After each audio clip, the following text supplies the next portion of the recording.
दोस्तों नमस्कार। एक बार फिर से आपका स्वागत है हमारे चैनल इजी खेती में। आज हम हमारे टमाटर के खाद के सीरीज़ में 9वें वीडियो पे हैं, जिसमें हम टमाटर में जो प्रोडक्शन हो रहा है उसके में कितना कितना खाद देना है उस पर चर्चा करेंगे। मैं आपको फिर से याद दिला दूं, यहाँ जो हमारी टमाटर की फसल है उसमें हमारा जो उत्पादन का टारगेट हमने रखा है 1 एकड़ पे वो 40,000 किलो यानी 40 टन का रखा है।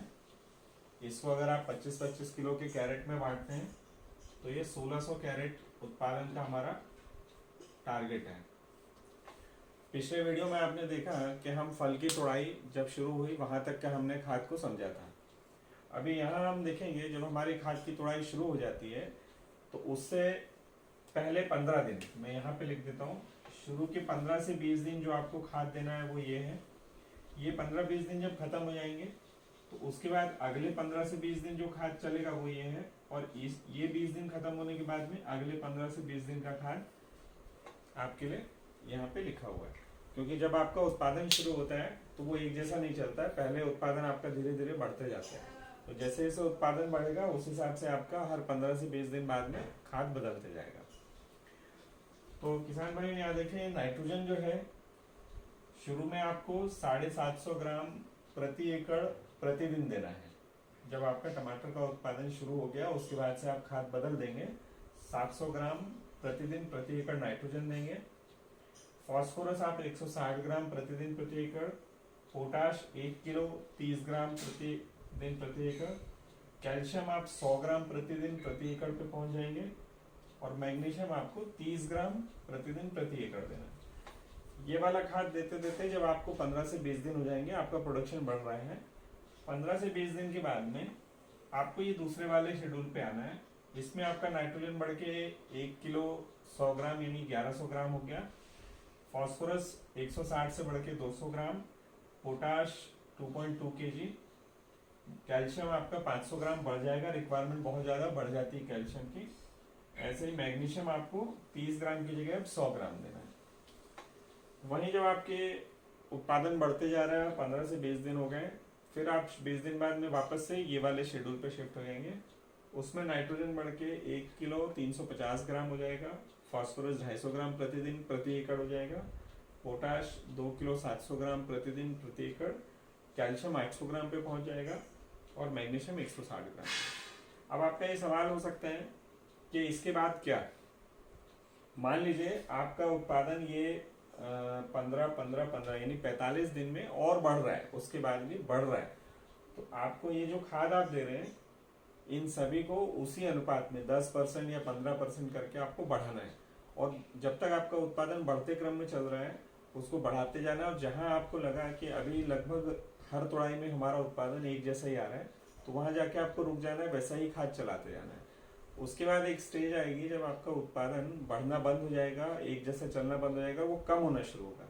तो जैसे जैसे वो कम होना शुरू होगा वापस से आपको रिवर्स आना है, मतलब खाद को कम करते जाना है। दोस्तों मैं इसमें एक चीज़ और आपको बताना चाहता हूँ कि जो नाइट्रोजन है, जब उत्पादन आपका शुरू हो जाता है तो जितना भी आप नाइट्रोजन देंगे वो नाइट्रेट के रूप में देना है आपको, नाइट्रेट के रूप में आपको देना है। नाइट्रेट के रूप में नाइट्रोजन देने के लिए आपके पास 2 सोर्स हैं। एक तो है 13-0-45 खाद, और एक होता है कैल्शियम नाइट्रेट। इसमें कैल्शियम के साथ में नाइट्रोजन भी आता है, वो नाइट्रेट के रूप में होता है। अब 13-0-45 में आप देखोगे कि ये लगभग 1-3.5 के अनुपात में नाइट्रोजन और इसमें पोटाश होता है। हमको टमाटर में जनरली जो पोटाश और नाइट्रोजन का रेशियो रखना होता है वो 1 से 2.5, 1 भाग नाइट्रोजन है तो 2.5 भाग पोटेशियम रखना है। इसका मतलब अगर आप 13-0-45 खाद देते जाएंगे तो आपका जो रेशियो जा रहा है खेत में टमाटर की फसल के लिए वो थोड़ा ज़्यादा जाएगा, यानी हमको नाइट्रोजन को बढ़ाना होगा। तो नाइट्रोजन आप कैल्शियम नाइट्रेट जब देंगे, जो कैल्शियम नाइट्रेट आप देने वाले हैं उससे भी इसमें नाइट्रोजन एड ऑन होगा। दूसरा फास्फोरस के लिए जो आप 12-61-0 देंगे तो 12% जो नाइट्रोजन है वो भी यहाँ पे नाइट्रोजन के रेशियो को बढ़ाएगा। तो मैं ये आपको बताना चाह रहा हूँ कि जब आपका उत्पादन शुरू हो जाता है तो तो आप यूरिया बिल्कुल बंद कर सकते हैं, म्यूरेट ऑफ पोटाश बिल्कुल बंद कर सकते हैं, या करना चाहिए। पूरा खाद आप 13-0-45 से देंगे तो बहुत अच्छे रिजल्ट मिलेंगे, आपके पौधे की उम्र बढ़ेगी, उत्पादन ज़्यादा आएगा और एक जैसा और बढ़िया उत्पादन आएगा। फल का साइज हमेशा अच्छा रहेगा, फल अंदर से ठोस भी आएगा। दोस्तों, हमने यहाँ पे 5 पोषक तत्वों की चर्चा करी है। मैं इसमें एक चीज और ऐड करना चाहता हूँ। एक पोषक तत्व है बोरॉन। आप यदि हर 15 दिन में 200 ग्राम बोरॉन प्रति एकड़ देते रहेंगे, कब से फूल आने की अवस्था से शुरू करेंगे और उसको लगातार चलने देंगे, और जब उत्पादन कम होने लगे तो उसको आप घटा सकते हैं और ये एक जैसा चलने दे सकते हैं आप 200 ग्राम प्रति एकड़ हर 15 दिन में एक बार, या उसको आप टुकड़े टुकड़े में भी दे सकते हैं, 20-20 ग्राम करके भी दे सकते हैं, या एक बार में 200 ग्राम भी दे सकते हैं, या आप चाहें तो स्प्रे में भी दे सकते हैं उसको एक बार में। तो ये बोरॉन भी आप देंगे तो हमारे फूल की क्वालिटी अच्छी होगी, और फूल अच्छा होगा तो फल अच्छा बनेगा। तो इस तरीके से आप ये फर्टिगेशन शेड्यूल को आपके पूरे उत्पादन के दौरान फॉलो करके अच्छा उत्पादन ले सकते हैं।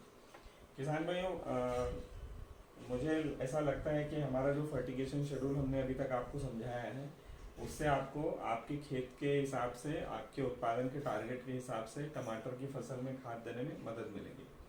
कुछ किसान भाई ये भी पूछ सकते हैं, या उनको ये डाउट हो सकता है कि हमको आज पहले दिन से कैसे पता होगा कि मेरा उत्पादन इतना निकलेगा या इससे ज़्यादा निकलेगा, तो मैं क्या करूँ, या कम निकलेगा तो क्या। के लिए वो पिछले वीडियो तक जो आपने देखा, जहां हम उत्पादन शुरू कर होना है टमाटर का, वहां तक तो आपको खाद एक जैसा चलाना है जैसा आपका, क्योंकि वहां तो आपको उत्पादन शुरू नहीं हुआ।